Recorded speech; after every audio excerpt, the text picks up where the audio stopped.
Pues sí, pone los pelos de punta escucharlo en la voz del gran maestro José María del Río. Existió otra humanidad. Es una frase que muchas veces hemos soñado, incluso la hemos leído en algunos de los libros que han surcado nuestra infancia y juventud. Pero hoy, científicamente, la fotografía de este periódico sonoro que se abre a partir de esta noche, de este instante, a la 1:32, tiene que ver con eso.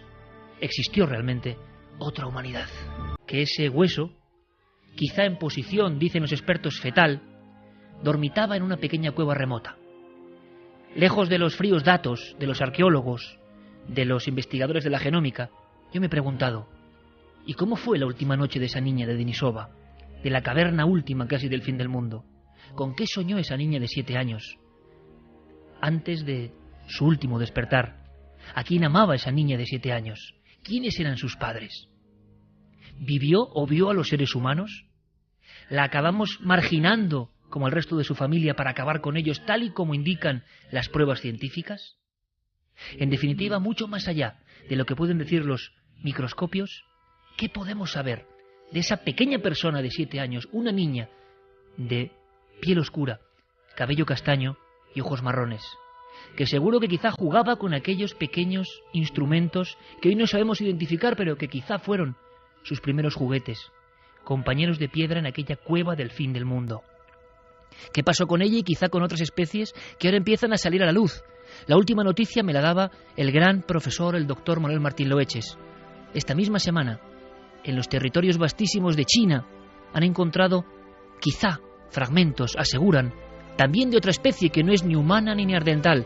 Hasta hoy, los únicos pobladores de la Tierra en esa franja del tiempo. Han contado. Quizá no es fantasía que existió otra humanidad. Pues hoy la foto de inicio, como viene toda la actualidad, es para ella, para esa niña, la última de su especie, la última de su humanidad. 1:37, esto es Milenio 3, con una fotografía, como debe ser, en una portada de un periódico sonoro, comenzamos, y comenzamos con la vibración de que están pasando cosas en este mismo instante. Carmen, buenas noches. Buenas madrugadas, Iker. Lo primero que hacemos, porque la información hoy, os aseguro que nos supera, es increíble, esta foto para el recuerdo, es actualidad también, pero hay muchísima noticia de misterio y de conspiración importantísima. Si te parece, en un fragmento abrimos vías de contacto porque la opinión de los oyentes va a ser importantísima también. Claro que sí, Iker, como siempre nuestras vías abiertas, la nave del misterio, tanto en Twitter como en Facebook, como en Google Plus, y además el mail, donde podéis comentarnos más cosas más ampliamente, milenio3 con número @cadenaser.com. Un pequeño titular. Hoy hemos descubierto que una leyenda antigua quizá no lo sea tanto. Hoy hemos descubierto que a veces las leyendas parecen hacerse realidad. Santiago Camacho, compañero. Buenas noches, Iker. Imagino que también abrumado por la presencia increíble de la conspiración. Vamos a hablar de cosas, puedes avanzar algún titular, que están pasando ahora mismo en el mundo. El mundo convulsionándose esta noche del 15 al 16 de septiembre del 2012. Pero ese, claro, hay conspiración, hay tramoya, hay informaciones en tiempo real que nos están dejando alucinados. Vamos a hablar de algo que ha estado en la máxima actualidad durante toda esta semana, pero eso sí, vamos a contar lo que nadie ha contado, a revelar lo que nadie ha revelado y a dar voz a las voces que nadie se le ha dado hasta ahora. Variamos un poco el ritmo porque la primera noticia nos lleva a España, noticia nacional, y además tiene que ver con asuntos de apariciones, pero claro, parece que la policía incluso ha intervenido. Sábado 15 de septiembre, hoy.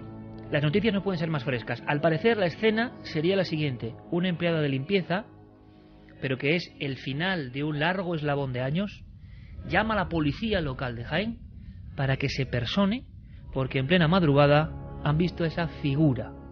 La figura se describe de la siguiente forma. Un niño vestido con un atuendo que parece de comunión y que siempre está en las mismas dependencias. La gran sorpresa para la policía, y parece que para las más altas instancias políticas de la ciudad de Jaén, es comprobar que casi todos los funcionarios sabían o habían visto alguna vez la presencia de ese infante. Pero ¿quién es ese niño? Lo curioso, y luego lo contaremos, es que hay una vieja leyenda, precisamente en el mismo lugar, en el mismo entorno. También es curioso que esta semana y no otra, aunque eso todavía no podemos contarlo, hemos ido indagando en acciones de las fuerzas de seguridad del Estado y fenómenos extraños. Y puedo decir y adelantar que hemos tenido en nuestras manos documentos oficiales de intervención ante la presencia de figuras muy parecidas a estas. Pero esto ha ocurrido hoy, amigos. Hay muchos que piensan que los misterios son los de siempre. Nosotros no. Esto ha pasado hoy. Vamos a hablar de inmediato con el autor de esas líneas, qué está pasando, y ahora reflexionamos y opináis. Y por supuesto, repetiremos luego vías de contacto, porque si alguien en Jaén sabe algo, si alguien sabe algo, nosotros queremos ayudar incluso a los compañeros del Jaén y saber más, porque no es normal que haya una intervención policial confirmada por la presencia de algo muy gordo ha tenido que pasar dentro de ese inmueble para que intervenga la policía. Estoy hablando de ahora mismo. Así que con Rafael Abulafia conectamos. Rafael, buenas noches. Hola, buenas noches, Iker, ¿qué tal? Imagino que conmoción, no sé si conmoción o desde luego mucha expectación en Jaén por esta información tuya, importante, un fantasma en el ayuntamiento y desde luego con datos y documentos de algo que es real. Sobre todo, lo que más nos impresiona, Rafael, y quiero que nos cuentes ¿es verdad que ha habido una intervención policial por estos hechos?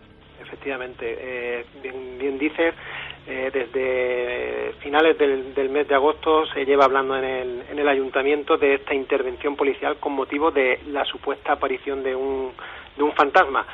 Es lo que nos ha llevado a publicarlo en Diario Jaén, el hecho de que interviniera la propia policía local, porque esta historia es muy antigua. Se lleva hablando de la leyenda del fantasma del ayuntamiento durante, yo me atrevería a decir que décadas, pero nunca había trascendido la intervención de la policía local para intentar localizar a ese fantasma. Y además quien confirma la información es uno de los tenientes de alcalde del ayuntamiento, Francisco Javier Márquez, que se quedó de piedra cuando en su despacho vio aparecer a la pareja de la policía local para decirle que venían a intervenir por lo del fantasma, literalmente. Y, o sea, tenemos la constatación, Rafael, y yo creo que es un trabajo periodístico de los que, como decía, concentran toda la atención. Estoy seguro que será la noticia más comentada hoy en Jaén. Tenemos los datos para saber que hace tan solo unos días hubo una de estas intervenciones. ¿Por qué? Porque alguien había denunciado la presencia de ¿qué? ¿De una figura, de una silueta?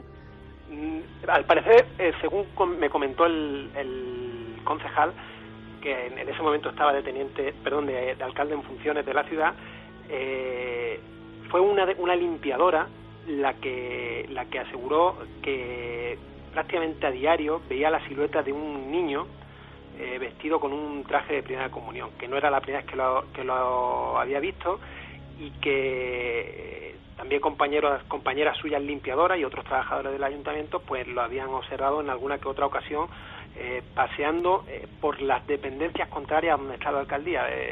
Para quien no conozca, el ayuntamiento de Jaén es un edificio simétrico, dividido en dos alas. Pues en el ala que ocupan las dependencias de los grupos políticos municipales es ahí donde al parecer suele pasear más este niño vestido con un traje de primera comunión y que ha sido visto en más de una ocasión. Entonces la intervención policial se lleva a cabo pues a finales del mes de agosto, pues a raíz de que esa limpiadora vuelva a decir que ve al niño fantasma. Es lo que te puedo comentar. Y luego se lo dijeron al alcalde, y el alcalde pues lógicamente preguntó a otros empleados y le dijeron que era verdad que desde hace mucho tiempo se viene hablando de la presencia de esta aparición, de este espíritu. Y siempre, Rafael, por lo que tú has podido cotejar y lo que has podido preguntar, hablamos del mismo tipo de aparición en el mismo entorno, en las mismas dependencias, en una zona concreta del ayuntamiento. Sí, me decían que era en el ala opuesta de la alcaldía. Son dos dependencias muy localizadas en el ayuntamiento. Están en el ayuntamiento se entra, hay una puerta principal, unas escaleras de acceso hacia una primera planta, que es donde está el salón de pleno. Se abre hacia la derecha que el ala de la alcaldía y hacia la izquierda el ala de los grupos políticos municipales. Pues es en ese ala de la izquierda donde, según los testimonios recabados entre los trabajadores del ayuntamiento, donde se ha visto a este niño. Es verdad que no hay ningún documento por escrito, o sea, la policía local no hizo ninguna, investigación oficial, aunque sí está totalmente confirmado y contrastado que al menos 2 patrullas se personaron en el ayuntamiento a finales del mes de agosto para hacer averiguaciones y pesquisas por lo del fantasma, y eso es totalmente literal.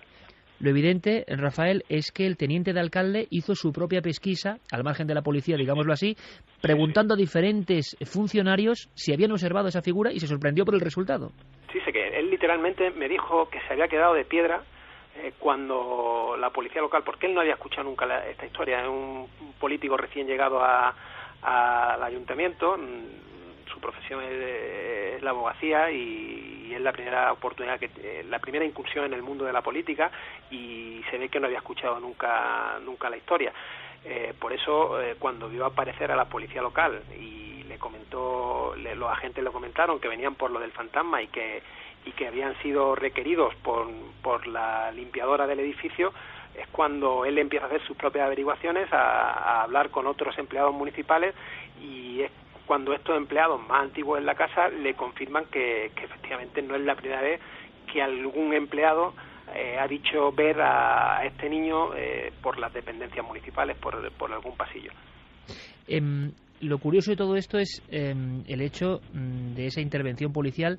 Tuvo que ser, imagino, no sé si has podido constatar el asunto, el dato, una llamada de auxilio bastante, vamos a decirlo, elevada en su angustia para que acuda a la policía, me imagino. No se sabe en qué circunstancias esta persona llamó a la policía, quizá porque vio muy de cerca esa figura, porque lo normal, me imagino, no es llamar a la policía. Claro, algo tuvo que pasar, ¿no? Claro, eso es lo que todavía no he conseguido averiguar, porque bien dices, lógicamente un hecho especialmente grave tuvo que motivar la intervención de la policía. Esta mujer no ha querido hablar, ¿no? No. Hacemos una cosa, Rafael, vamos a pedir incluso, con el eco que tiene el programa, ayuda si alguien sabe algo, si hay más testimonios, y quizá podamos hacer conjuntamente un interesante rastreo, ¿no?, de esta información, porque ¿sabemos algo del edificio, Rafael? ¿Alguna cuestión, digamos, histórica? ¿Tendría sentido que ese niño se apareciese allí? ¿Hay alguna historia dramática dentro de ese edificio que quizás se conozca en la crónica de Jaén o no? Sí se habla, no sé si para los que conozcan Jaén, el edificio del ayuntamiento, y si no lo digo yo, está en la plaza céntrica de Santa María, justo enfrente de la catedral y prácticamente al lado del obispado. Hay una leyenda que sí es similar y es muy conocida en el pueblo de Jaén, que dice que en el vecino edificio de la catedral está también cerrado un niño que está perdido por siempre jamás, y que también ha sido visto en más de una ocasión. O sea, una leyenda que precisamente ayer se comentaba en los pasillos del ayuntamiento a raíz de que empezó en la comidilla del ayuntamiento, la aparición del niño de vestido de comunión en las dependencias municipales. Pues alguien ayer también me recordaba pues la leyenda del niño perdido por siempre en la catedral de Jaén, en la catedral de la Asunción. En una de las catedrales más asombrosas y más mágicas del mundo, sin lugar a dudas, la maravillosa catedral de Jaén. Bueno, pues seguiremos muy atentos y pediremos esa ayuda, y desde luego te damos las gracias, Rafael Abolafia, por este trabajo en Diario Jaén, por este reportaje que estoy seguro que será muy sonado y que quizá arroje alguna sorpresa. Intentaremos trabajar para saber qué ocurre con ese niño y qué pasó para que una leyenda, entre comillas, se convierta en llamado de auxilio a la policía. Sin duda hay algo apasionante por descubrir. Un fuerte abrazo, Rafael, y muchas gracias. Otro para vosotros, muchas gracias. Buenas noches. Milenio 3. Detrás del misterio. En busca de una respuesta. Cadena SER. Una vez más la silueta, el recuerdo, la presencia de un niño. ¿Y por qué un niño? ¿Y por qué en estos edificios? Edificios que seguramente fueron otra cosa tiempo atrás. No es la primera vez, ni será la última, que edificios oficiales en nuestro país, que han tenido diferentes actividades en su interior a lo largo de los últimos siglos, no es la última vez que en el meollo, en el cogollo antiguo de las ciudades, algunas personas trabajando en edificios rehabilitados, seguramente coincidiendo con obras, describen, por ejemplo, la presencia de un niño. ¿Pero por qué un niño? ¿Qué quiere decir ese niño? ¿Qué es ese niño? ¿Una sugestión colectiva? ¿Una leyenda que se ha contado de unos a otros y que ha traspasado el umbral para convertirse en un miedo de alguna persona que trabaja, por ejemplo, sola limpiando? ¿Por qué son las personas que habitualmente a horas intempestivas ven esto y denuncian esto. Seguramente porque el edificio está en su tranquilidad absoluta, no con el trajín del día. No es el único caso, y seguro que los oyentes de Milenio 3, vosotros amigos, estáis recordando otros muchos, diferentes puntos de España en el mapa, con la chincheta de, caso gemelo, como en Vitoria, por ejemplo, en Sevilla, en Extremadura, en tantos y tantos sitios. Pero ¿qué sabemos? ¿Qué podemos averiguar? Desde luego necesitamos vuestra ayuda, por favor. Si alguien sabe algo, nos gustaría mucho ampliar la información. De momento hemos ido a ese lugar, que no es cualquier lugar, ojo, que es uno de los lugares de poder y esoterismo importantes históricos en España, la Catedral de Jaén, a su vera, ni más ni menos, enfrente. ¿Sabemos algo del edificio, Javier? ¿Podemos tener algo claro? ¿Hubo alguna muerte? ¿Se sabe algo a nivel de archivos? Pues hemos estado husmeando un poco en la hemeroteca y en los archivos. A mí en concreto de este artículo me llama mucho la atención, la forma de empezar me parece tremenda, porque dice: una silueta diminuta y transparente, ataviada con un traje de comunión, pasea por los pasillos de la casa de todos. Y investigando un poco en qué es esa casa de todos, es decir, qué hay en ese ayuntamiento, qué hubo antes, que quizá pueda darnos alguna clave de este asunto, pues llegamos a que todo empieza hasta donde llegan los archivos en el siglo XVI, cuando se construye ahí, en ese emplazamiento, el Palacio de Montemar. O sea, hablamos ya de esa época por Renacimiento prácticamente, que Jaén es uno de los ejemplos más importantes a nivel provincial, con Baeza, con Úbeda. O sea, vamos a un emplazamiento que tiene de momento ya más de 400 años. Sí, y luego además es un lugar que desde su construcción prácticamente fue bastante célebre.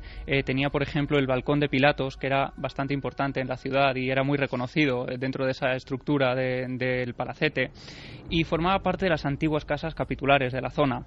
Después, pues por su interior, por sus corredores, fueron desfilando importantes personajes adinerados de la época, hidalgos, caballeros del linaje de Quesada, señores de García y Santo Tomé, que son algunos de los apellidos más ilustres de la zona.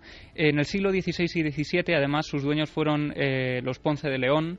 Y luego, posteriormente, en la Guerra de Sucesión, estuvo en secreto la Junta del Duque de Montemar, que presidía y estuvo emplazada en ese mismo lugar. Quizá ofrecemos todos estos datos porque quizá alguien pueda ayudarnos, ¿no?, en la familia de estos ilustres personajes. Después, ya posteriormente, fue un edificio para oficinas, donde se guardaron también todo tipo de objetos, se utilizó como almacenes, posteriormente como imprenta de periódicos del romanticismo.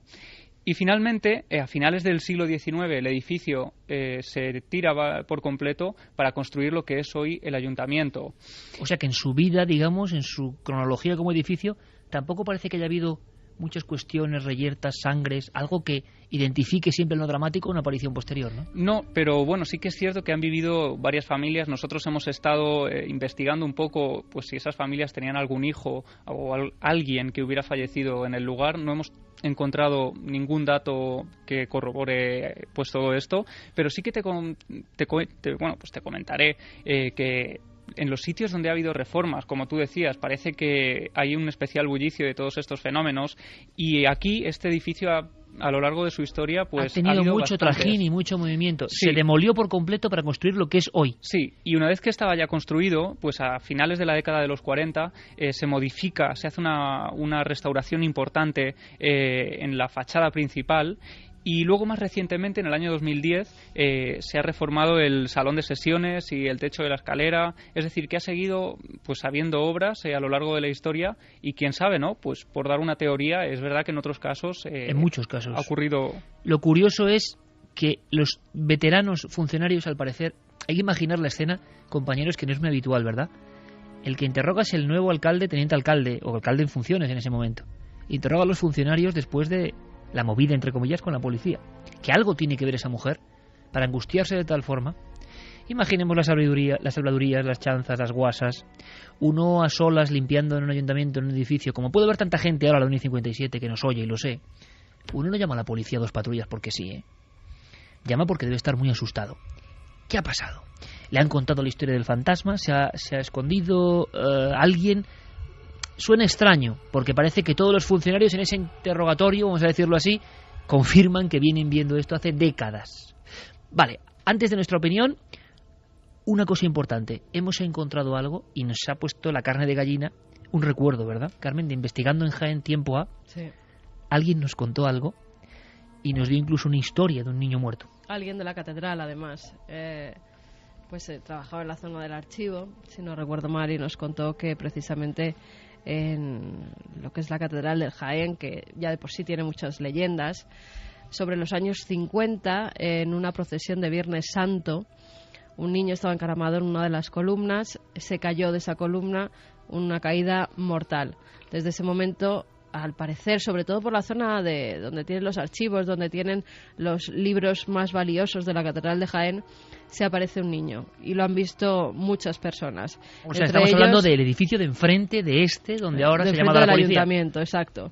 Entre ellos el obispo de Jaén, el ex obispo de Jaén, Santiago García Aracil. Fue uno de los testigos que vio a ese niño, un niño pequeño. Nombres y apellidos de alguien que vio ese accidente mortal. Que vio la aparición del niño, no el accidente. Vio la aparición de ese niño y lo describe como un niño pequeño, con pantalones cortos, con camisa blanca y con tirantes. La leyenda, escarbando en ella, resulta que surgen nombres, apellidos. Hablamos de la Catedral de Jaén, enfrente de este edificio donde era intervenido, ojo, hace unos días la policía, por algo que ocurre y por un mismo elemento o arquetipo o miedo colectivo, pero que viene de tiempo atrás.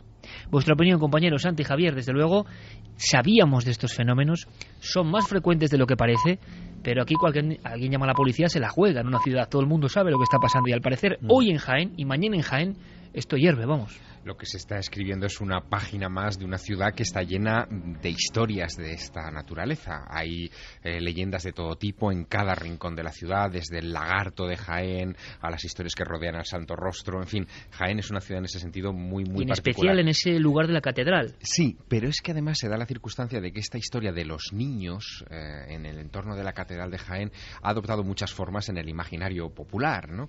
Hay una versión que también implica a este exobispo, a Santiago García Aracil, que es muy curiosa. Habla de un niño de 6 años que entra en la catedral a horas ya tardías, se ve que se escapa de su madre y se cuela dentro de la catedral, cierran las puertas de la catedral y él se queda sobrecogido dentro del edificio y vislumbra en la penumbra de esa catedral apagada un cuadro que le llama mucho la atención, donde se ve a una mujer sosteniendo a un bebé en los niños, como sentada en una mecedora, una especie de trasunto de la Virgen, pero más moderno, ¿no?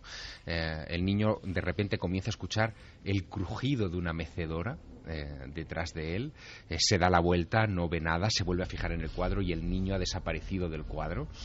Cuando se vuelve a dar la vuelta, lo que ha desaparecido es la madre del cuadro y el niño comienza a chillar despavorido, que ahí está pasando algo. Parece que esa historia llega a manos de ese antiguo obispo de Jaén. Yo no sé si esto es una versión del mito, tiene que ver con el fantasma que nos ha contado Carmen o no. Sí, pero porque esa versión también dice que era un niño sin padres, un niño pobre, que se quedó dentro de la catedral. O sea, hay muchas versiones, muchas leyendas en torno a ese niño. Luego, en ese lugar hay un magma desde hace muchos años que habla de la presencia de ese niño. Yo no sé, amigos, si os ha ocurrido, pero a mí, escuchando la leyenda, verdad, mito, la historia que no conocía del cuadro El niño en la catedral de Jaén, Javier ha conseguido ponerme los pelos de punta, lo aseguro. Espero, o no lo sé, que a vosotros os haya ocurrido lo mismo. Esto es como la historia del hombre pez, ¿no? En su inscripción. Si no fue así, mereció serlo, desde luego, porque vaya historia, claro, quiere decir que ese magma psíquico actúa en la ciudad. Saben que es un lugar de poder, se ha escrito muchísimo y no vamos a repetir aquí cosas archisabidas. La catedral de Jaén. ¿Hay alguna muerte sin aclarar? Lanzamos ahí la pelota de nuevo a quien corresponda. La misma policía de Jaén tuvo que enfrentarse hace unos 5 años con una de las muertes más raras, simbólicas, aquel hombre embadurnado en sangre y plumas de pájaro, que curiosamente estaba en este entorno donde ahora pasan las cosas. Justo en esa plaza. Y todo ocurre en esa plaza, es la que cierra el edificio. En el medio está la plaza y justo los edificios están a los lados. Es un caso que nosotros investigamos, no llegamos a nada. Se intentó explicar de 1000 maneras. Un hombre que borracho se puso plumas de pájaro. ¿Imagináis la escena? Era exactamente como el Código Da Vinci, prácticamente. Un hombre brazos en cruz, desnudo, con sangre y plumas de pájaro. Cosa que, hombre, yo entiendo que todo tiene que intentar explicarse, pero esto era bastante difícil y rocambolesco. Nadie vio nada. Es el mismo lugar. Se habló de la antigua historia de la masonería y sociedades secretas que han tenido la Catedral de Jaén como epicentro. Se ha escrito mucho sobre esto, y no yo, sino expertos como Juan Eslava Galán. Pero lo más extraño en esta especie de historia para no dormir en la que nos hemos metido, a raíz de algo que aparece en la portada de un periódico español hoy, es que, no sé si recordáis, amigos, pero los testigos, antes de ver caer a este hombre muerto, envuelto en sangre, con los brazos extendidos, desnudo y envuelto en plumas de pájaro, se oyó una voz. Nadie sabe si era alguien con el que estaba discutiendo, algo así como estoy con Satanás. Algo de Satanás.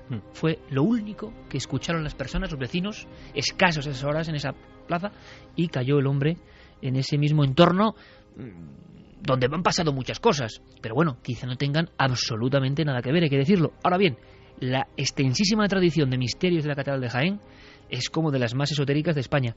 Pero estamos hablando no de la catedral, sino del edificio de enfrente. ¿Se ha traspasado la leyenda o se ha traspasado el misterio? Santi, ¿tu opinión? Pues la verdad es que, como muy bien has dicho, algo muy grave ha tenido que suceder a esa limpiadora para que ese velo de cierto oscurantismo que hay cuando en un centro oficial sucede algo extraño sea roto y tenga que llamar a las fuerzas de orden público pues, para ver lo que ha sucedido.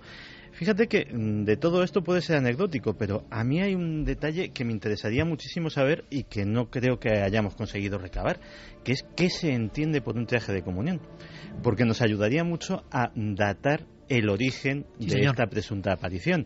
Por ejemplo, si la aparición bataviada de marinerito, que es un traje de comunión muy común, pues puede que no sea un traje de comunión.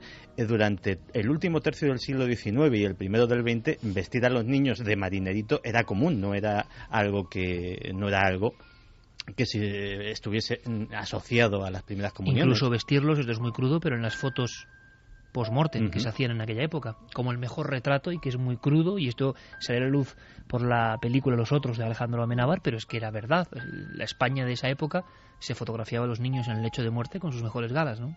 Entonces conocer ese detalle nos ayudaría a circunscribir una época histórica donde buscar un posible hecho luctuoso que hubiese estado en el origen. Y desde luego el entorno efectivamente es inquietante. Cuando estabas citando el caso del hombre emplumado, yo he visto esas imágenes decenas de veces porque me ha fascinado, y una de las cosas que siempre me ha fascinado es hasta qué punto se llegó a cerrar en falso el caso. Porque no hace falta ser el doctor Cabrera ni ser ningún experto forense para, viendo esas imágenes, ver que ahí había la intervención directa de otra persona. Había marcas de arrastre muy claras en el suelo. El emplumamiento era absolutamente imposible que fuera accidental, como se llegó a decir, que directamente se había posado una bandada de palomas y habían dejado allí sus excrementos y restos de plumón. Es imposible. Y en detalles tan inquietantes como que, por ejemplo, la ropa de este señor, de este hombre, de esta víctima, apareció cuidadosamente doblada, los calcetines metidos dentro de los zapatos y todo en un perfecto orden. Un caso extrañísimo. Aparte que se tiene que saber que hubo una persona más implicada, por lo menos, porque esas plumas estaban en la basura, según dijeron, en una de las papeleras que había justo al lado del cadáver, y que alguien se las tuvo que echar encima porque él solo no podía ponérselas por la espalda. Las ciudades, y cuando son viejas y con solera como Jaén, guardan sus secretos muy celosamente. Esta es la última pieza, ¿verdad?, de un puzzle muy complejo. La policía llegando. En Jaén había otro caso, en Linares, la calle Aníbal, intervención de la policía por no visiones, sino alaridos en un lugar donde no había nadie, y la sensación de que a veces pasan cosas, pero es muy raro.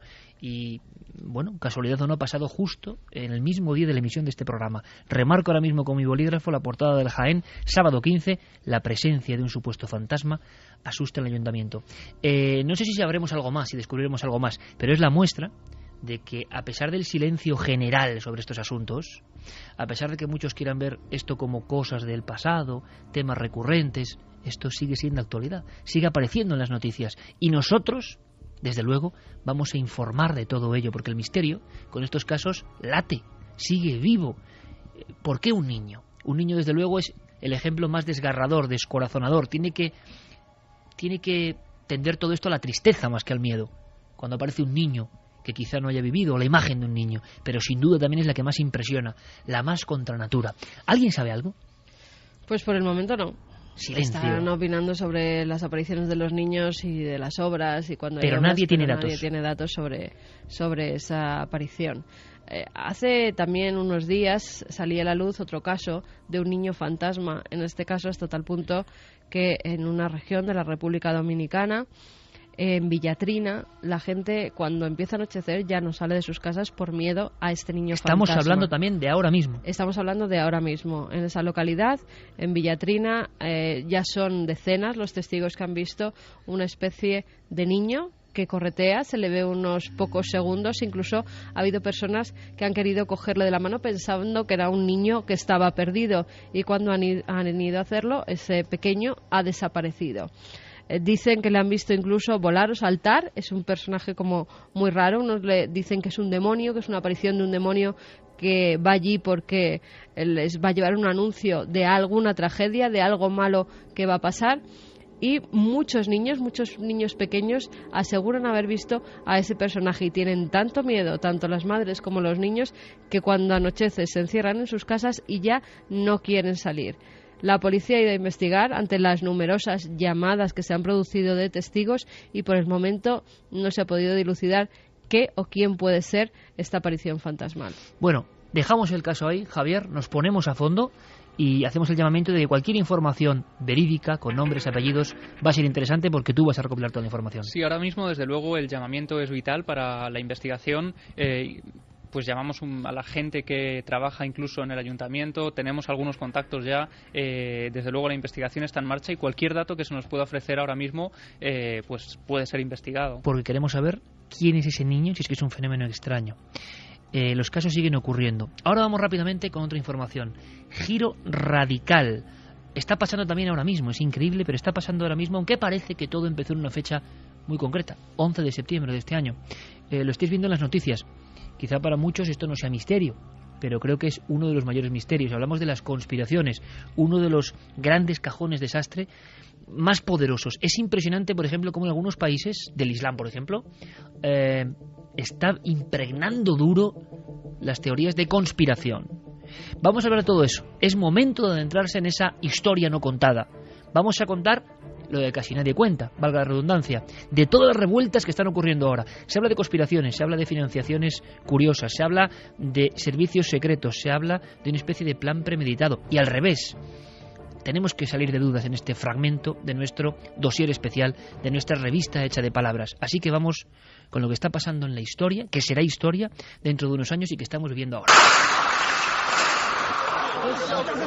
Este es el momento del ataque al consulado de Estados Unidos en Bengasi, en Libia, en el que han muerto 4 miembros de la representación norteamericana, entre ellos el embajador Christopher Stevens. Horas de enfrentamientos entre la policía y los manifestantes en la capital tunecina, el escenario de la batalla campal. Las protestas en el mundo musulmán se extienden. El intento de asalto a la embajada de Estados Unidos en Yemen ha provocado la muerte de un manifestante. Otros 20 han resultado heridos. En el Cairo las protestas han sido constantes. Durante todo este jueves, la policía se ha enfrentado a los manifestantes lanzando gases lacrimógenos que eran respondidos con piedras y cócteles molotov. Estamos recogiendo información y estamos vigilando el asunto muy de cerca. Estamos decididos, tanto el Congreso como el Gobierno, a actuar contra estos tipos que han asesinado y herido a gente inocente. Pues una vez concluido el rezo, parece efectivamente que los enfrentamientos violentos han cesado, aunque todavía decenas de jóvenes se mantienen frente al cordón policial que sigue. Bueno, en estos momentos la situación es un poco complicada porque hay varias marchas que están yendo, según nuestras noticias, por el centro de la ciudad hacia la Embajada de Egipto.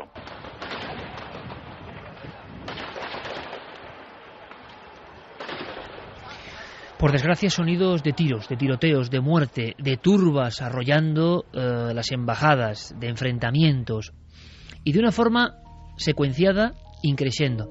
La última información, creo que son 33 países con disturbios por una supuesta película. Todos estamos hablando de esto. Se está informando en los medios convencionales. Hemos visto a nuestros compañeros de informativos, Ángel Barceló, toda la gente de la cadena SER que está dando puntualmente la información. ¿Qué podemos aportar nosotros? Evidentemente la otra visión, pero otra visión que está colapsando la red de redes, por ejemplo, en estos países. Otra visión porque hay teorías muy concretas que se están creyendo firmemente. Antes de nada, y abriremos el debate porque esto es un tema de profundísimo calado conspiranoico. Santiago Camacho, ¿qué sabemos de esa película. Cuéntalo en titulares como para mí, vamos, como alguien que no se ha enterado casi de nada. ¿Qué es esta película? Y a partir del 11 de septiembre y hasta esta semana, hasta el día 15, ¿qué se está montando y por qué? Porque es algo muy raro. Pues lo que sabemos de esta película durante esta semana ha sido confuso. Ahora comenzamos a saber datos bastante más fehacientes. Y es un tráiler, un resumen de 14 minutos que apareció misteriosamente en la red YouTube. Apareció doblado en inglés y en árabe. Alguien se molestó en doblarlo en árabe para que fuera perfectamente entendido en los países musulmanes, de lo que parece un film titulado La inocencia de los musulmanes, en el que se hace una crítica, una sátira absolutamente mordaz y de bastante mal gusto de la figura del profeta Mahoma. El autor tiene un seudónimo y se llama presuntamente Sam Basile. Sam Basile ha terminado siendo un cristiano copto de origen egipcio, residente en California, llamado Nakula Baseli Nakula. Un hombre con un pasado bastante curioso. Era promotor inmobiliario, se vio metido en un turbio incidente de fraude fiscal y de fraude financiero por Internet. Fue juzgado, condenado a pagar $700,000 de multa y puesto en libertad condicional, bajo las condiciones de no tocar un ordenador y de no tener un alias, de no presentarse bajo ningún nick, bajo ningún nombre supuesto, en ninguna red social, etcétera, etcétera. Razón por la cual ha sido recientemente, hoy mismo, interrogado por el FBI para ver si había quebrantado los términos de esa libertad condicional. Se cree que la duración total del film, que nadie ha visto hasta ahora, es de entre 1 y 2 horas, pongamos 1 hora y media. Pues bien, aquí es donde empiezan los interrogantes curiosos. El primero, que la promoción tanto de la versión árabe como de la versión inglesa de esta película corre a cargo de un viejo conocido también de las noticias de actualidad, el pastor Terry Jones, un pastor de Florida que en marzo de 2010 se dedicó a quemar Coranes, lo que provocó en Afganistán sobre todo y también en Irak una oleada de violencia que costó la vida a varios soldados norteamericanos y que se hizo tristemente célebre. El pastor Terry Jones, y esto lo revela Veterans Today, que es una publicación de los veteranos de guerra norteamericanos y que suele estar bastante bien informada porque por su condición de excombatientes, muchos de ellos tienen contactos con fuentes de inteligencia. Terry Jones tiene un pasado. Terry Jones fue agente de la CIA, según esta publicación, en Alemania durante los años 60 y 70, en sus años mozos, y estuvo implicado ni más ni menos que en la Operación Gladio, en la operación de atentados de bandera falsa que tuvieron lugar en Italia para desestabilizar al gobierno comunista que había en aquel entonces en aquel país. Y también han surgido de esta misma publicación rumores sobre la financiación, $5 millones se está hablando, de esta película. Financiación que Veterans Today achaca a un grupo de hombres de negocios vinculados a los casinos de Las Vegas y fervientemente antimusulmanes. Nadie lo dice abiertamente, pero ha surgido en los comentarios, en los foros, un nombre que encaja perfectamente en este perfil y es un hombre muy conocido en este país en los últimos tiempos, Sheldon Adelson. Nadie ha podido confirmar ese supuesto, pero sí que se está hablando de esa cifra de $5 millones. En titulares, Santi, ¿qué dicen los foros conspiracionistas o conspiranoicos? No quiere decir que lo digamos nosotros, siempre tengo que hacer esta afirmación que parece ya absurda, ¿no? Pero bueno, ¿qué se dice ahora mismo aquí y qué se dice allí? A nivel de la red, a nivel de fotografías, porque se empieza a hablar de una operación.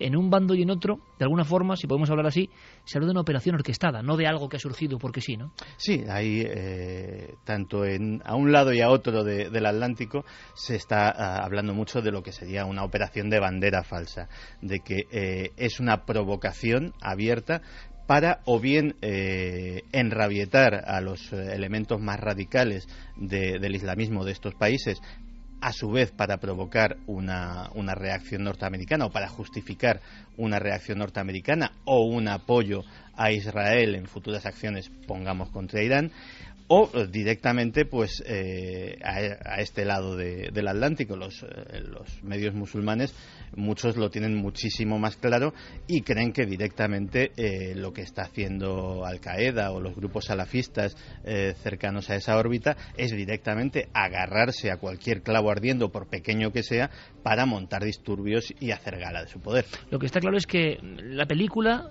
ha generado un impacto impresionante.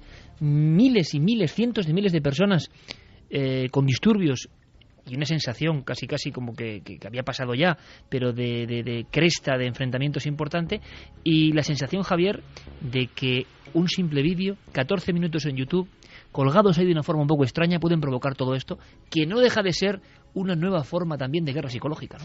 No me gustaría creer que detrás de todo esto lo que hay son las intenciones de este pastor que nos estaba mencionando antes Santiago Camacho, Terry Jones, por impulsar su candidatura, que creo que este es un dato interesante, a la presidencia de los Estados Unidos. En estos momentos se está, debatiendo quién va a ser el que va a ocupar el salón oval de la Casa Blanca, y uno de los candidatos independientes más grises, con menos proyección hasta el momento en esa carrera presidencial, porque iba por un partido independiente que él ha creado en torno a su propia iglesia en Florida, es este Terry Jones. Si Terry Jones ha jugado con este elemento para impulsar su popularidad, para hacer llegar sus ideas y convertirse en un eje importante de manera gratuita, porque no tiene mucho fondo para hacer su campaña electoral, lo que está haciendo es ganar popularidad sobre vidas humanas, porque esto ya se está cobrando vidas humanas, y este es un asunto serio. Y por cierto, vidas humanas, se habla ya también de la extraña historia de la embajada. Duró mucho más tiempo del que debía durar, y todo el mundo empieza a hablar de conspiración sobre conspiración. No sé si hay que tener en claro algún dato más sobre esta película. Terry Jones ha dicho que él solo habló con Basile por teléfono, que él no tiene nada que ver, que solo habló con el director de esta película por teléfono, pero que se apuntan todo tipo de teorías. Claro, pero él quiso estrenar la película el 11 de septiembre. Él difundió, exacto, por internet, en su iglesia, él difundió ese tráiler por numerosos foros. Al parecer le dio mucha publicidad para que esto llegara donde él quería que llegara, y lo ha conseguido. Aunque también hay foros conspiranoicos que apuntan que esto ya estaba premeditado desde mucho antes de que saliera esta película, que los ataques a las embajadas de Estados Unidos ya estaban concertados antes, y que la película ha sido, lo que necesitaban para ir ya en contra de Estados Unidos, que ha sido como el punto que necesitaban ellos para decir, bueno, ahora ya sí que los tenemos que atacar, porque han hecho una especie de película de la vida de Brian, pero en este caso poniendo a Mahoma de homosexual, muy de cutre, mujeriego, ¿no? Sí, y además los directores de cine están diciendo que de $5 millones nada, que esto con $100.000 se hace en una película, porque al parecer lo han hecho, parte de la película está grabada en una iglesia que se llama la iglesia de Media for Christ, que dicen que son también algunos de los que han puesto dinero para hacer este cutre film. Sí, hay una cosa muy interesante que ha surgido en estas últimas horas y que ha ido rebotando por los medios de comunicación norteamericanos, que es la historia de Cindy Lee García. Cindy Lee García es una de las actrices, la que hace de nuera de Mahoma en este film, y donde ella se ha desmarcado rápidamente de toda la polémica, diciendo que en realidad a ella la contrataron para rodar un film que se llamaba Desert Warriors, Guerreros del Desierto. O sea, hay una película trampa, se contrata a una gente y luego se edita o se monta de otra forma. Donde lo que se construía era la historia no de Mahoma, sino de un tal maestro George, y después fue en el montaje y en el doblaje donde se introdujeron una serie de cambios. Ahora, hay un detalle que es muy conspirativo. Mucho. Le han preguntado por el director, por supuesto, y cómo se rodó ese film, y ella ha declarado a varias agencias de noticias en los Estados Unidos que le llamó la atención que este hombre, el director en cuestión, hablaba muy bien árabe y hablaba continuamente con otros árabes. Es decir, no estaríamos hablando, por lo tanto, de la conspiración judía, que es lo que se ha, o sionista, que es lo que se ha hecho circular por ahí, sino que esta mujer estaba apuntando a la posibilidad de que la conspiración fuera del propio lado de los musulmanes, lo cual es absolutamente desconcertante. Como son las conspiraciones. En ese sentido, parece ser que donde sí empiezan a tener algo más claro sobre la autoría, o al menos han tomado medidas al respecto, es en Egipto.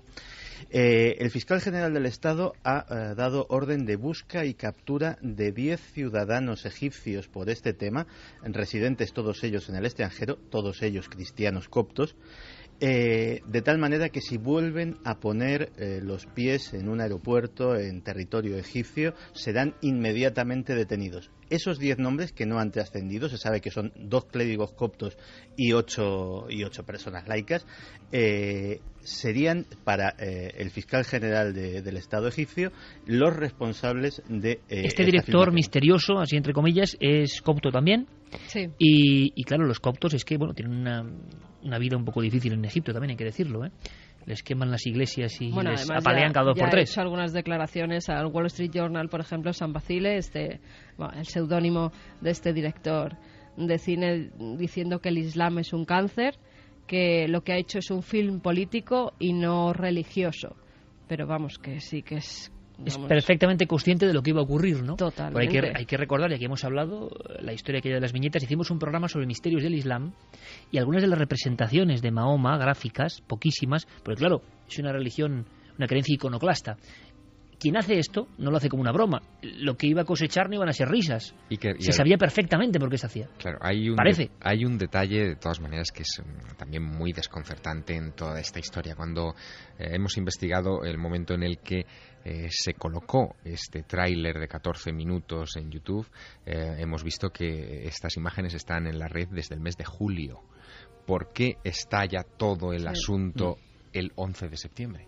Y la película está hecha desde hace ya muchos meses. Es más, la actriz que nombrabas antes decía que los castings se hicieron en el mes de julio del año pasado y que empezaron a rodar en septiembre del año pasado, con lo cual... Vamos a escuchar un documento así un poco también de ley de la conspiración, que es lo que maneja Santiago Camacho y lo que se está comentando, porque es sorprendente. Es Enrique Vicente, nuestro colega y compañero, que da algunos datos simplemente, ¿no?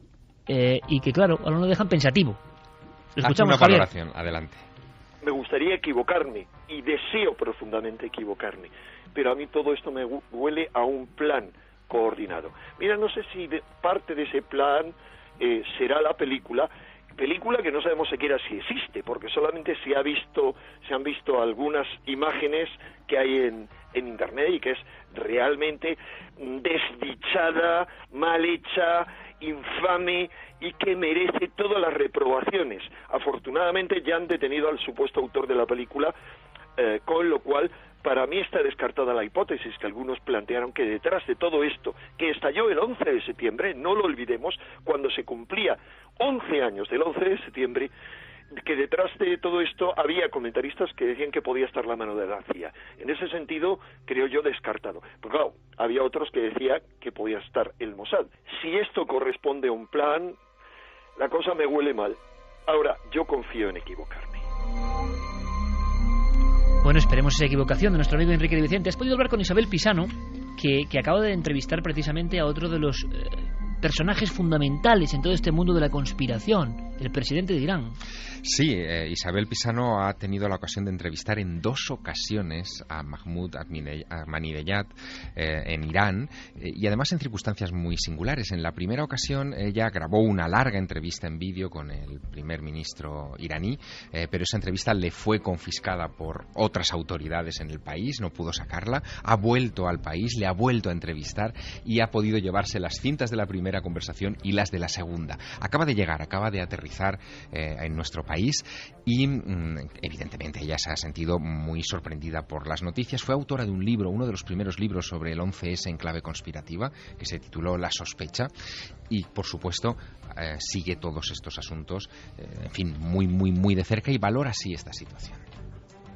Yo no creo que en esas circunstancias, en un país invadido como ha sido Libia, en Benghazi, que yo no creo que no estuviera súper custodiado. Esto es un trabajo perfecto de unos servicios secretos que todos conocemos, que son aliados de los Estados Unidos. No nos olvidamos que una cosa así ya pasó en la Segunda Guerra Mundial, que les volaron un barco.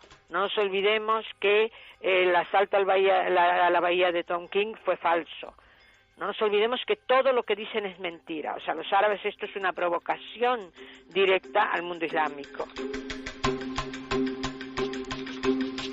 Vamos a seguir esa senda, la senda del extraño comportamiento en ocasiones del presidente de Irán, porque es uno de los que se ha convertido en fundamentales en el mundo de la conspiración. Hemos visto ya muchos presidentes que han soltado teorías e historias que antes solo se podían ver en los artículos de Santi o en sus foros, ¿no? Pero a nivel mundial era raro el impacto que podían tener. Por ejemplo, la eterna historia que tú incluso has seguido en los páramos de Soria de los ladrones de nubes, ¿no? Pues ahora el presidente de una potencia como es Irán ahora mismo a nivel de armamento, habla de ladrones de nubes, de conspiración, o sea, poco menos que dentro de poco vamos a salir con presidentes hablando de chemtrails y cosas parecidas, ¿no? Como siga esto así. Vamos a valorar esto con una información de nuestro compañero Carlos Cala, él la locuta, él os informa y esto acaba de ocurrir también.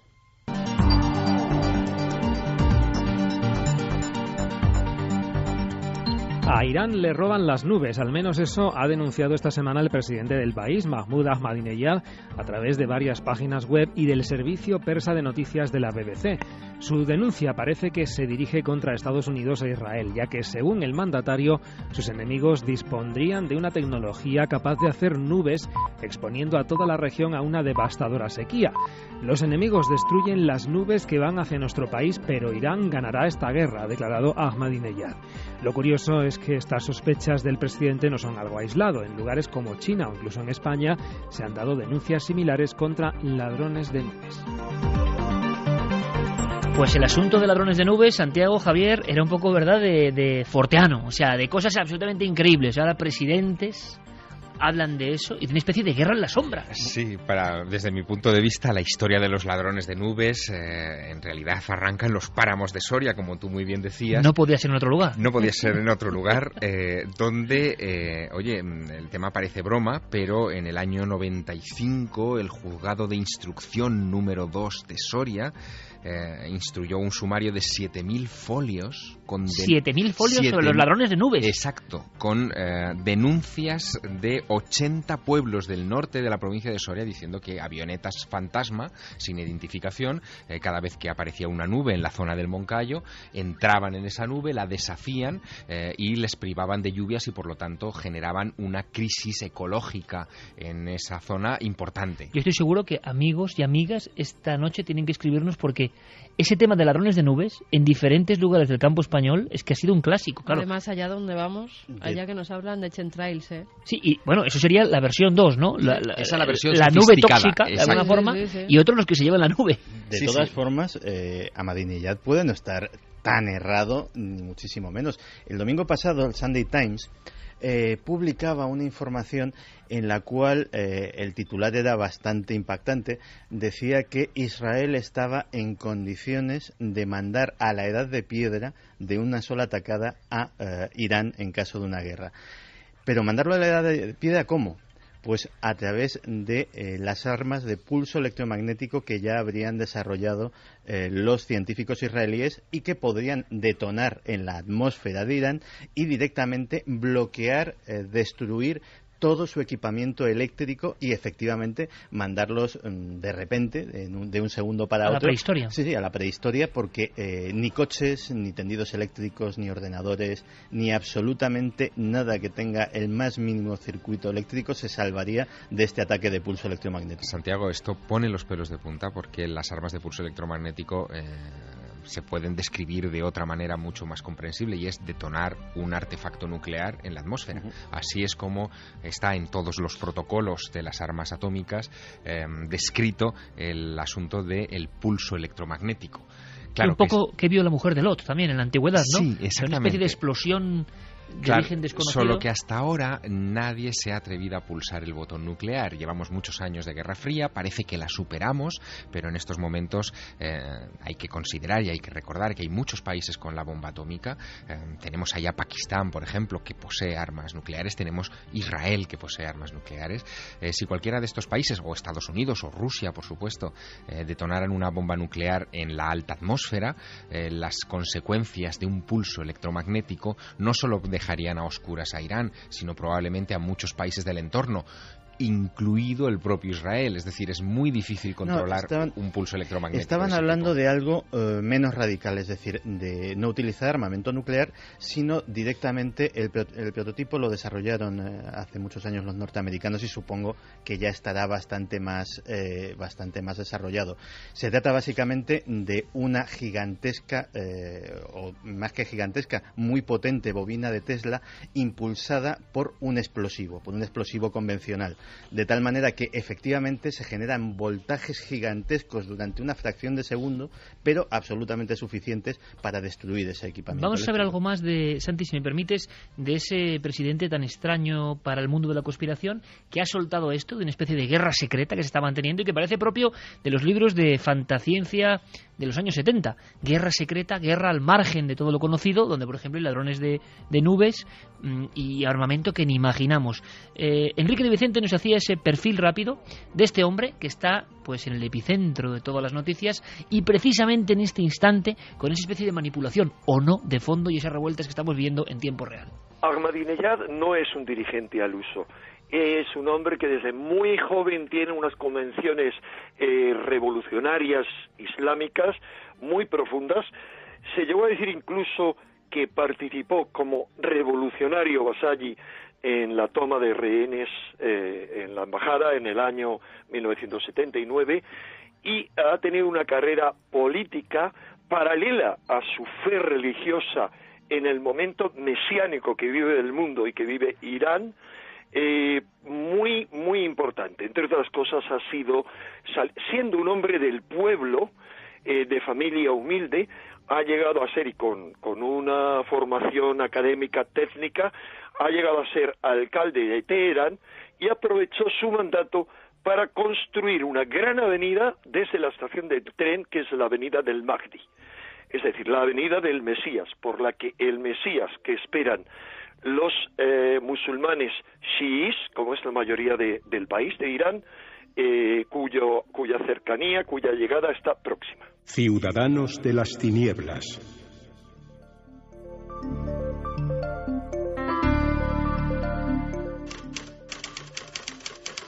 Denuncian la presencia de un extraño humanoide. Una mujer caminó 25 kilómetros para pedir auxilio a la policía.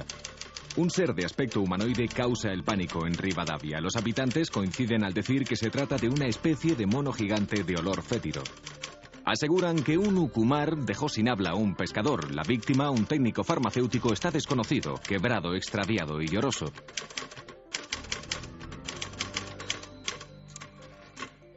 Dos y 36. Pasamos de ese mundo tan extraño donde se mezclan los presidentes, las guerras secretas, las revueltas en todo el mundo, la conspiración a través de la red. Luego, por supuesto, escucharemos vuestras opiniones en la siguiente hora, opiniones sobre el primer caso o sobre esto. Pero nos llega desde Argentina y prácticamente en tiempo real algo que sí que nos suena, sobre todo a Javier y a mí, en cuanto a la tipología de extrañas apariciones. Ciudadanos de las tinieblas, como decía aquel gran libro de Peter Colosimo, ¿no? Si no me equivoco. Así es. Ciudadanos de las tinieblas, ¿no? Porque son entidades o cosas desconocidas que toman forma y que aparecen. Esto parece increíble, ¿no? Pero ha ocurrido en Argentina esta misma semana y lo que nos ha sorprendido es el hecho de que ha habido personas, no sé si recordáis algún caso parecido, que han enmudecido, han perdido la capacidad del habla después de ver algo que ahora vamos a describir. Todavía está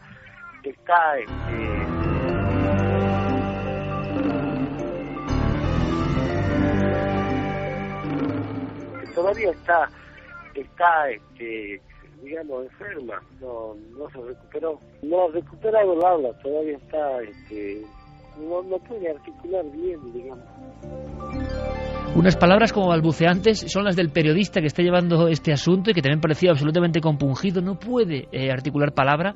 Perdió el habla del impacto, del susto por la presencia de una figura. ¿Qué figura? y en qué zona. Estamos hablando de que la prensa está informando, como ha ocurrido, luego lo podemos comentar en otros casos, ¿no? De pronto surge una especie de cosa de leyenda, atemoriza una región y después, como he hecho ya con las palmas de las manos, si te he visto no me acuerdo y todo vuelve a la paz. ¿Qué está pasando ahora mismo? Pues la noticia salta a los medios a mediados de agosto, cuando Pascual Alzogaray, que era además concejala del municipio de La Unión, en Rivadavia, durante una noche, cuando estaba regresando a casa, se topa con un ser de aproximadamente 2 metros de altura, de fuerte pelaje oscuro, que le cubre todo el cuerpo. O sea, describen pelo como algo animaloide, no humanoide, ¿no? Es algo parecido al Yeti, al mítico Yeti.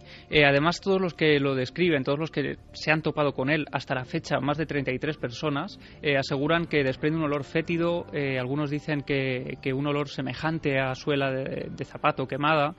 Y esta mujer camina 25 kilómetros totalmente aterrada hasta la zona de policía más cercana, para dar aviso de lo que se había topado y de lo que le había atemorizado. La policía al día siguiente hace una expedición a la zona donde Pascuala se ha topado con ese extraño ser, y allí no encuentran ni rastro de ese personaje, pero sí que encuentran más de una decena de testimonios de personas que cuando cae la noche se encierran en sus casas y no vuelven a salir.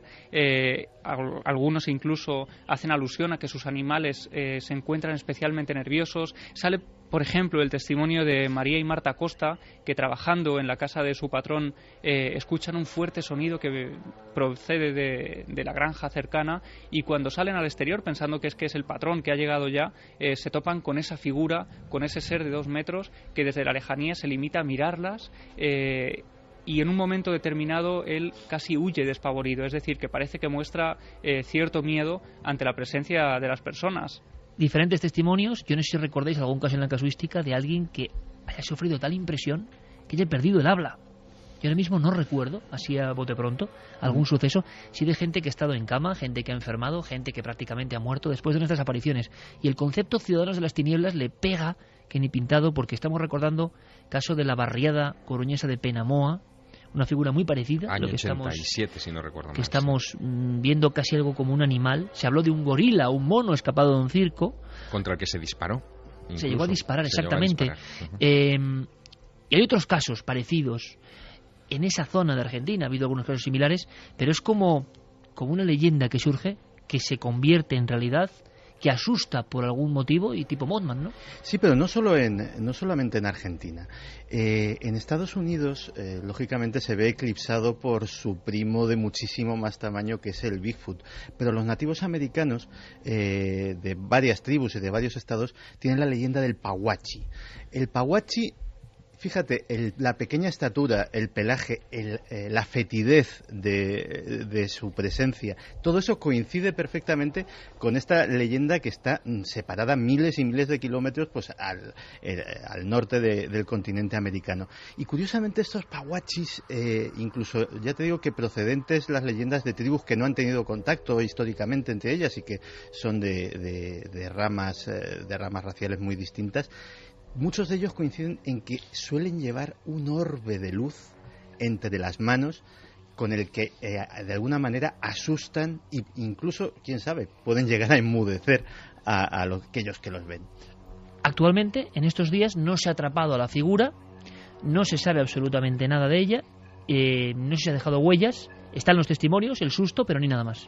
No, de momento, además hablábamos con Miguel Escalante, el periodista del Tribuno, que está llevando a cabo la investigación y que está firmando las crónicas desde Argentina, y él nos contaba que en esta próxima semana se va a organizar ya una batida, porque incluso la propia policía ha hecho declaraciones a los medios diciendo que están deseando atrapar al Ucumar, porque ya todos están prácticamente convencidos por la descripción de qué es ese animal, de qué es el Ucumar, y efectivamente ha habido casos, un rastreador de la zona, un cazador experto en huellas, que rastreó uno de los lugares de las apariciones y consiguió dar con una huella. La huella él la describe como una huella de pie humano, de unos 40, digamos, de una talla 40, y que en el talón es especialmente gruesa, es mucho más ancha que en un pie humano. Por la profundidad, él dice que debe pesar unos 100 kilos y bueno, desde luego es sorprendente. El caso de Mario Reynoso, que es la persona que quedó completamente enmudecida tras su encuentro con él, sigue así. Y lleva 2 semanas prácticamente sin articular palabra. El testimonio que él ha ofrecido a los medios, a sus familiares, ha sido a través de dibujos y de frases que él ha ido escribiendo en algunos papeles. Su padre salió en los medios a cara descubierta, un importante farmacéutico de la zona, diciendo que en el momento en el que su hijo recobrara el habla estarían dispuestos a contar absolutamente todo lo que él aseguró ver esa noche. Y para que te hagas una idea, esto es algo casi anecdótico, pero que dice mucho del calado que está teniendo la noticia, no solo en Argentina, sino en Estados Unidos. Había un vecino, Tenley Randy Lee, que había escuchado todas estas historias y se le ocurrió salir a la carretera disfrazado de Ucumar para atemorizar a los conductores que pasaban por esa carretera de Kalispell. Pues efectivamente, imagino que lo que estás pensando dio lugar a un titular que es: se disfrazó de Ucumar para asustar a automovilistas y murió atropellado. En fin, casi nos hemos quedado. Esto es como. Hay que tener cuidado porque a veces son y es que está pasando en Estados Unidos. Claro, y están pasando en Estados Unidos. También. Está pasando en muchos sitios. Personas que se están disfrazando de Yeti, de zombie también. De zombies ya ni te cuento. Y que están intentando asustar a la gente. Para grabar. Hay un vídeo además de zombies que es buenísimo, de un tío que se disfraza de zombie y empieza a asustar a gente. En YouTube ha tenido numerosas visitas porque de verdad la gente se iba corriendo. Había algunos jugadores de baloncesto, pero tiarrones, además de color, negros, que estaban jugando y que huían despavoridos hasta que uno de ellos se les enfrenta y se dan cuenta de que es un tío disfrazado y le pegan una buena paliza. Hay que tener cuidado con estas cosas porque las pantarujas antiguas que en España se hacía, que eran esa especie de fantasmas que se disfrazaban, ¿verdad? Y lo que tenían era un lío amoroso y se hacían pasar por fantasmas para que no descubrieran ese lío de faldas. En este caso se están disfrazando de animales míticos para asustar a la gente y, como bien dice Javi, en muchos casos acaba en tragedia porque uno que se disfrazó de Bigfoot acabó atropellado por una niña de 15 años. Además, el coche lo conducía una jovencita que estaba haciendo prácticas, no lo vio porque se confundía además con el bosque y el Bigfoot pues le salió caro disfrazarse de ese animal porque acabó muerto en la carretera. Animal humanoide extraño. Vamos a... Sí, Javi. No, es un poco la versión moderna del caso que contamos aquí de la Cruz del Fantasma, ¿no? Que se dio en algunos sitios, sobre todo de Castilla-La Mancha, y que una persona se disfrazaba de fantasma y acababa muriendo asesinado por su propio padre, que era el policía del pueblo. Pues es un poco lo que está ocurriendo ahora mismo. Por el ansia de grabar vídeos que a veces son muy burdos y que varios ya han acabado en tragedia. Ojo, fue tragedia. Quiero que conozcáis algo, va a ser la columna de esta semana, la va a lanzar al aire, casi poéticamente, imagino, Javier Sierra. Es el recuerdo de un amigo, pero de un amigo, él lo conoció, interesante, un héroe y también un hombre que tuvo que ver con los misterios. Su funeral, esto es un poco obituario, ha sido esta misma semana. Antes, y también en Estados Unidos, ha habido algo que es, dicen, milagroso. Fue una tragedia, en inicio, una tragedia de la que Santiago Camacho tendría que decirnos algo, igual nos cuenta algo. ¿Os acordáis de aquel? Es que lo que es tremendo, y me doy cuenta ahora, es cómo olvidamos todo. Estamos en un proceso de deshumanización, alienación, saturación de mensajes para no enterarnos de nada, y que cualquier tragedia nos da igual a los 2 días, que esto uno empieza a pensar si no es una conspiración de verdad, para convertirnos en seres con corazón de hielo. Claro, pasan tantas cosas que ya estamos en lo siguiente. Y hay cosas sobre las que no se reflexiona. ¿Os acordáis de aquel individuo, por llamarlo de alguna forma, que apareció en Denver, vestido de Batman, y tiroteó y mató a no sé cuántas personas? En titulares, Santi, porque nos va a contar Carmen algo sorprendente. ¿Qué ha ocurrido? Es como la otra cara. También hay a veces una cara buena dentro de la tragedia, o sorprendente, sobre todo, o milagrosa. Se ha dicho en los foros de conspiración también, y podremos ahondar en esto otro día, Santi, pero al menos para poner esa guinda, que también se pensó en este asesino del Batman, de alguna forma, como no solo un perturbado, ¿no? Por lo menos en los foros conspiranoicos se habló de algún tipo de plan o de manipulación mental, también salió en los medios. Sí, de hecho cada vez es muy recurrente, cada vez que surge un asesino de masas en Estados Unidos, fenómeno que desgraciadamente, y no hay más que ver lo que sucedió en Noruega, está dejando de estar circunscrito al país en el que nació para extenderse por todo el mundo, pues sí que se hacen multitud de alusiones a casos de experimentos de control mental, etcétera, etcétera. Realmente yo no lo creo. De hecho, en los días posteriores se detuvo a dos, no a uno, a dos individuos que uno por mera casualidad, es decir, porque en un control de tráfico le registraron el coche, iba también disfrazado a un cine y le encontraron sendas bolsas de armamento y no tuvo más remedio que confesar que iba a perpetrar una masacre semejante. Y luego otro sujeto que también iba armado y tenía un comportamiento extraño que despertó la alarma y efectivamente pues nadie va con un par de pistolas automáticas al cine y también pudo ser reducido. Yo creo que estamos en la sociedad occidental. La sociedad, igual que la sociedad islámica, pues hemos visto que tiene sus problemas. La sociedad occidental tiene también sus pequeñas taras y sus pequeñas enfermedades mentales que generan pues estos abscesos de ira, ¿no? Pequeñas, bueno, eso es para otro debate, si os parece, porque pasan cosas que nos dejan sin habla, realmente terroríficas. Pero en estos tiroteos, lo dejamos así, ¿verdad? Tiroteos y un montón de muertos, algo denigrante, inhumano. Y que si recordamos la historia es el 20 de julio. Hace nada también. La localidad de Aurora, en Colorado. Están proyectando justo el estreno de Batman, El Caballero Oscuro, la leyenda renace. Es la sala 9 de ese cine, de esa localidad. Está lleno de gente. Por la parte trasera, cuando ya está empezada la película, entra un personaje, es James Holmes, tiene 24 años. Es hacia la medianoche, es la sesión nocturna, la que va a haber un montón de gente. Entra por la puerta de emergencia, arroja varias granadas de humo y comienza a abrir fuego con un rifle automático. 12 muertos, 10 en ese mismo instante, 2 son trasladados y luego mueren en el hospital, 38 heridos, entre ellos un bebé de 3 meses, que también es herido, y una chica, Petra Anderson, una chica de 22 años, estudiante de música, se encontraba allí viendo ese estreno, y fue una de las heridas. Es trasladada al hospital en estado crítico porque tiene 3 disparos en un brazo y 1 alojado en el cerebro. La ha entrado por la nariz, ha destrozado parte de su rostro y se ha alojado en la parte trasera de la cabeza.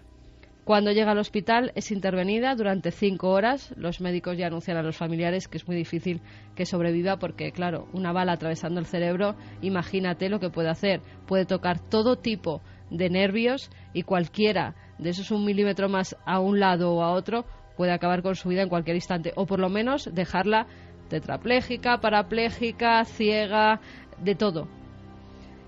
Cuando la están interviniendo, los médicos se dan cuenta de que el cerebro de Petra tenía una anomalía que es la que la salva la vida y no se lo podían creer. Los propios médicos que empiezan a operarla dicen que eso no puede ser. Un pequeño canal de fluido que atraviesa su cráneo desde la parte delantera hasta la parte trasera. Y la bala justo hace ese recorrido.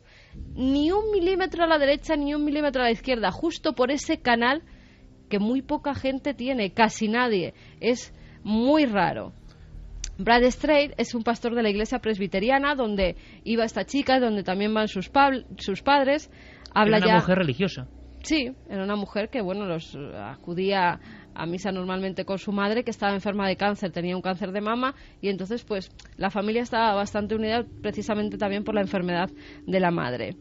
Y este pastor habla de gracia prominente, dice que Dios la hizo ya con ese defecto porque sabía lo que iba a pasar, sabía que iba a entrar la bala y que se iba a alojar ahí, que iba a seguir ese camino. Bueno, habla de caso milagroso, pero es que los médicos también hablan de auténtico milagro. No se explican cómo ha podido entrar una bala por la nariz, cómo ha podido seguir totalmente ese líquido, un túnel biológico, exactamente, y cómo no ha podido, del tamaño de la bala, y cómo esa bala no ha podido desviarse, sino que se ha quedado ahí atrás y se acabó, y por eso se la han podido extraer y ella se ha recuperado perfectamente. Es que hay una cosa que tampoco han tenido en cuenta y que hace mucho más milagroso el asunto. O sea, aunque no haya tocado nada vital, una bala cuando atraviesa un fluido está sometida a un efecto físico que se llama cavitación. La cavitación es que cuando un objeto a gran velocidad atraviesa un fluido genera burbujas que en un entorno cerrado lo que hacen es expandirse y generar daños. O sea, muchos de los daños por herida de bala, sobre todo de los daños cerebrales en el caso de balas alojadas en el cerebro, no es tanto por el agujero de la bala, sino por los daños de la cavitación. Pues que estos daños también hayan sido mínimos hace aún mucho más milagroso el caso. Hemos oído casos de historias de medallas, como aquella del Papa famosa de Fátima que desvió una bala en un momento clave, en un momento dramático, pero nunca un caso de este nivel. Hemos preguntado al doctor Loeches. Exactamente, hemos preguntado al doctor Manuel Martín Loeches, de la Universidad Complutense de Madrid. El gran experto en neurociencia. En el cerebro, y él nos explica qué puede ser ese canal y por qué es milagroso. Es un caso curioso, curiosísimo. Desde luego no es un milagro, es una auténtica casualidad, ¿no? Pero es bastante curioso. La bala ha pasado directamente por un canal, por un tubo, que ese es el defecto que tenía esta chica, una especie de tubo que se había formado en su cerebro y que casualmente tenía la misma trayectoria que la bala. Entonces no le ha dañado ninguna parte de su cerebro, de hecho ella se encuentra bastante bien. Por eso, porque ha pasado la bala por una especie de tubo que se ha formado, que no es normal, a partir de una cobertura que tiene nuestro cerebro, que son las meninges, por un defecto que ocurre en muchas personas, en bastantes personas, no se le ha cerrado bien esta cobertura, se le ha hecho una especie de canal y casualmente pues la bala ha pasado por ahí. Claro, el canal podría haber tenido cualquier forma, cualquier dirección y casualmente ha sido, en el caso de esta chica, la trayectoria es justo la de la bala. Entonces, bueno, puede ser un milagro, sí, pero desde su punto de vista, claro. Puede ser un milagro, sí, dice el doctor Loeches, y afirmaba, ampliando la información, que nunca había visto nada ni semejante en radiografías, y eso que ha visto cosas. Claro, ha visto a gente hasta con medio cerebro, que no lo sabían, y que veía y que vivían como una persona completamente normal. ¿Con medio cerebro? Con medio cerebro. Y que es normal, que lo ha visto más de una vez, pero que un canal como esto, yo le preguntaba, ¿y un canal como esto lo has visto? Y me dijo, no. Javi, último apunte, como apunte. Se habla ya, y ampliaremos eso, a raíz de estos hechos, de Batman como película maldita. Nueva película maldita moderna. Sí, algunos medios ya le han dado ese marchamo que se le dio a películas como El Exorcista, como Poltergeist. Hay que recordar que en el estreno de la anterior película de la saga se produjo la muerte prematura de Heath Ledger, de ese actor que encarnaba al Joker, ¿no? Y la muerte fue un poco extraña también en la habitación de un hotel. Y finalmente, ahora, con el estreno otra vez de esta siguiente parte de la película, de la saga, y con este asesino de Denver, pues parece, algunos medios así lo dicen, que es una de esas sagas malditas. O película gafada. Vamos a hacer una cosa, como quedan ya pocos minutos, luego vamos con testimonio, y luego vamos con esa sección rompedora, créalo o no. Hubo muchos votos a favor y en contra. Resolveremos la historia y plantearemos otra incógnita. Solo lanzo una cuestión: programa español censurado. Javier, todo tuyo. Vamos a poner una música bonita de fondo, porque es el obituario, como ocurre, qué bonita es esta música de Evangelis, como ocurre en todos los periódicos. Y el personaje que se ha marchado quizá al otro lado es un personaje para la historia. Pasarán siglos, milenios, y recordaremos su foto, su imagen, su huella. Esta semana el mundo ha contemplado el magnífico edificio gótico que se encuentra en el centro de Washington DC y que se conoce como la Catedral Nacional. Pocos saben que hay una vidriera en ese edificio que tiene engastada una pequeña roca lunar, un fragmento de los 382 kilos de piedras que se trajeron las naves Apolo en sus misiones entre el año 69 y 72 de la superficie de nuestro satélite. Y debajo justo de esa vidriera se ha oficiado el funeral de Estados Unidos por su héroe perdido este verano. Falleció el 25 de agosto, su nombre es Neil Armstrong, fue aquel hombre que dio un pequeño paso para el hombre, pero un salto de gigante para la humanidad, y que para los brahmanes de la India probablemente acometió una de las mayores hazañas concebibles para nuestra especie, equivalente al Gilgamesh de la famosa epopeya sumeria. Y es que, según los brahmanes, en la India es donde reposan las almas de los muertos, así que Armstrong pisó la luna, quizá el territorio de los muertos, pero hizo algo que nadie había hecho antes, y es volver para contárnoslo.